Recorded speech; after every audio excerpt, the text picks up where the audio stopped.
cambio importante en el presidente. El impactante cambio, porque no solamente impacta o va a impactar en la opinión pública, en las decisiones, sino en su alrededor también. Mucha gente que trabaja con él lo está notando. Se ocupa de otras cosas y dejó de ocuparse de cosas que algunos creían que no eran para un presidente. Por ejemplo, hoy sí, el presidente, calculadora en mano, dice sobre la, así le llama, ola de inversiones ya confirmadas y las que podrían llegar a venir.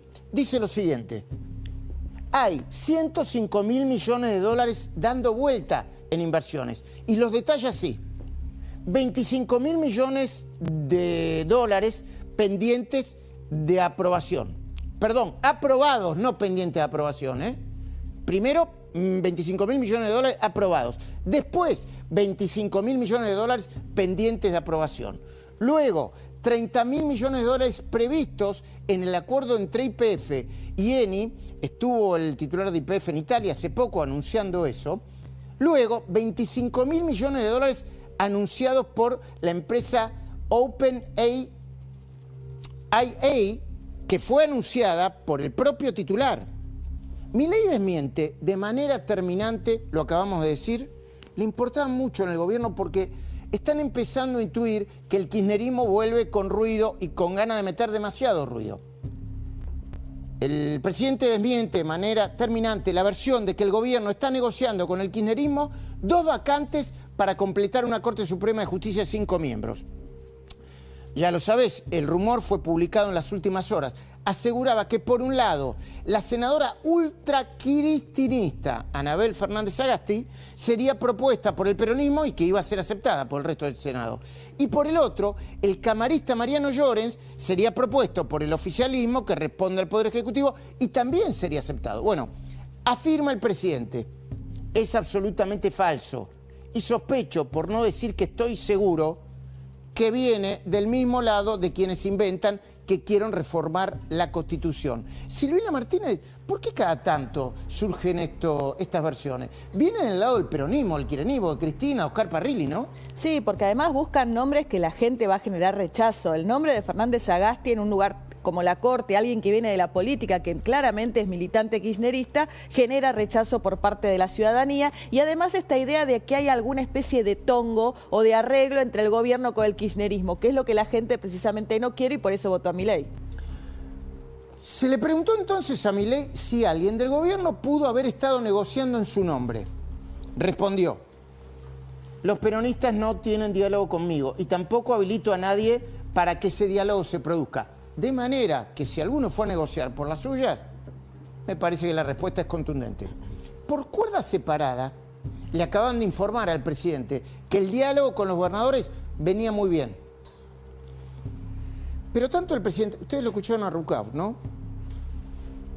Como dentro del gobierno sugieren que una parte del periodismo no repita ni compre el pescado podrido que le podrían estar vendiendo, por ejemplo, sobre los contenidos específicos de la reforma laboral o de la reforma impositiva. Un ejemplo: la anulación del monotributo, que es mentira. Pero por otra parte, el presidente está seguro que tanto la ley de glaciares, atención con esto porque se va a discutir mucho, como la reforma laboral van a ser usadas, pero en contrario, como banderas, a falta de ideas propias por el kirchnerismo y la izquierda. ¿Para qué? Para seguir poniendo palos en la rueda de lo que consideran una transformación irreversible. Cuando tengamos la modernización laboral, hablo de la modernización laboral porque en este caso hay mucha especulación con eso, pero también pasa con el resto de las leyes, incluso con el propio presupuesto 2026, por favor no tomen las especulaciones, esperen que efectivamente nosotros transmitamos cuál es el contenido de cada uno de los proyectos de ley. Ni el jefe de gabinete, Manuel Adorni, ni el flamante ministro del Interior, Diego Santilli, anticiparon a los gobernadores la letra fina de los proyectos de ley, ni la del presupuesto, ni la de las reformas. ¿Por qué? Porque no la tienen. Ellos, Adorni y Santilli, que van juntos a todos lados, volvieron a tomar nota de las necesidades de los gobernadores y evaluaron la predisposición a ser acompañados. Adorni, Santilli, todo lo que está en las conversaciones, están convencidos de que la mayoría de esos gobernadores va a aprobar las reformas, porque esta vez, entre otras cosas, ¿no? Porque esta vez Luis Caputo va a mostrar, ¿cómo decirlo? Se va a mostrar un poquitito más generoso que de costumbre. Fuentes cercanas a Santilli y Adorni dijeron un poco más generoso, no mucho más. Son fuentes que participan de las conversaciones. El ministro del Interior, Santilli, parece, por otra parte, no darle la menor importancia a la versión de que quisieron entregarle el ministerio como una cáscara vacía. Viste que le dieron el ministerio, pero sin el Registro Nacional de las Personas y sin la Dirección Nacional de Migraciones, porque se lo daban a seguridad. Bueno, al final se terminará quedando con el Registro Nacional de las Personas, pero cuando uno le pregunta a Santilli, dice que él ni lo pidió ni le importa demasiado. Textuales. No vine a pelear poder dentro del gabinete. Mi misión es lograr el primer presupuesto de la era Milei y la aprobación de todas las reformas. Esto dijo Santilli este fin de semana en privado a su equipo. A ver, ¿qué es lo que se ve? ¿Cuál es la información que tenemos nosotros? Santilli parece tener más apoyo y más recursos de los que en su momento le dieron a Guillermo Francos. Si no ir más lejos, la semana pasada aterrizó en Mendoza. ¿Cuándo fue a Mendoza? ¿El jueves o el viernes? Ya se me perdieron los días. Bueno, aterrizó en Mendoza. Y con el aval de la Nación, le dio al gobernador un crédito, en realidad lo venía pidiendo Mendoza hace tiempo, pero necesitaba el aval de la Nación, por 75 millones de dólares para obras de agua en la provincia. Con Salta y Catamarca terminaron de firmar nuevos préstamos y créditos del Banco Nación para esas provincias.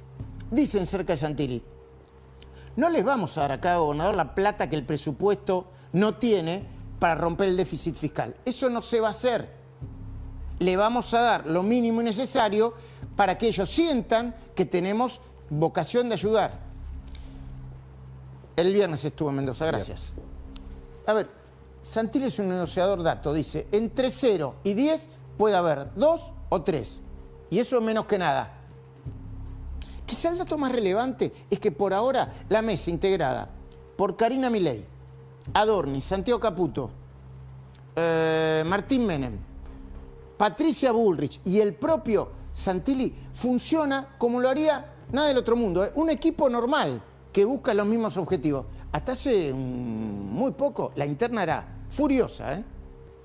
Incluso es un equipo que está funcionando, le digo a Gasulla que le gusta el fútbol. Bueno, Marcelo Mazzarello acá presente también le gusta el fútbol, me parece. Marcelo, buenas noches. Están funcionando como un equipo. ¿Viste esos equipos que son ordenados, que están más ordenados que antes? Por ejemplo, el proyecto de ley de modernización laboral todavía no está listo. Se está discutiendo, pero va de suyo y todo el mundo sabe que Federico Sturzenegger, el ministro de Modernización, va a pugnar por quitar el aporte solidario, ¿viste? Las cuotas de los sindicatos, el aporte solidario compulsivo, ¿no? Que los sindicatos reciben de parte de los empleadores y trabajadores, incluso de trabajadores que no están afiliados al gremio. Mientras el ministro de Economía, dentro de la reforma laboral, va a pugnar por otorgar beneficios a las empresas, beneficios vinculados con el impuesto a las ganancias y las cargas patronales. ¿Se entiende? Bueno, todas las partes trabajan en el marco del Consejo de Mayo y aportan sugerencias. En el Consejo están desde los representantes de la CGT y de la UIA hasta los senadores y diputados nacionales. ¿Saben quiénes fueron los únicos que quedaron afuera? Ahí lo están viendo.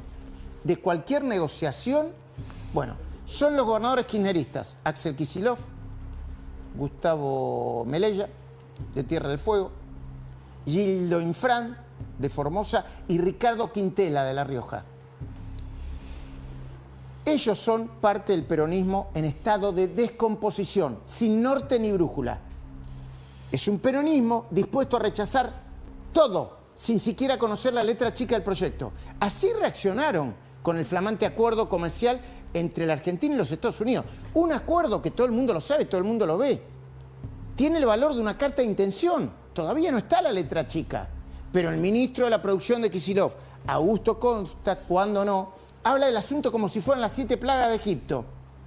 Nosotros le estamos garantizando acceso preferencial a productos industriales, tecnológicos que van a poner en riesgo seriamente a gran parte de nuestra industria. Y la provincia de Buenos Aires es la provincia que aporta el 50% de los bienes industriales de Argentina. Este acuerdo pega de lleno en la provincia de Buenos Aires y se suma a toda esta política de ajuste y de destrucción de empleo que venimos viendo y es muy preocupante.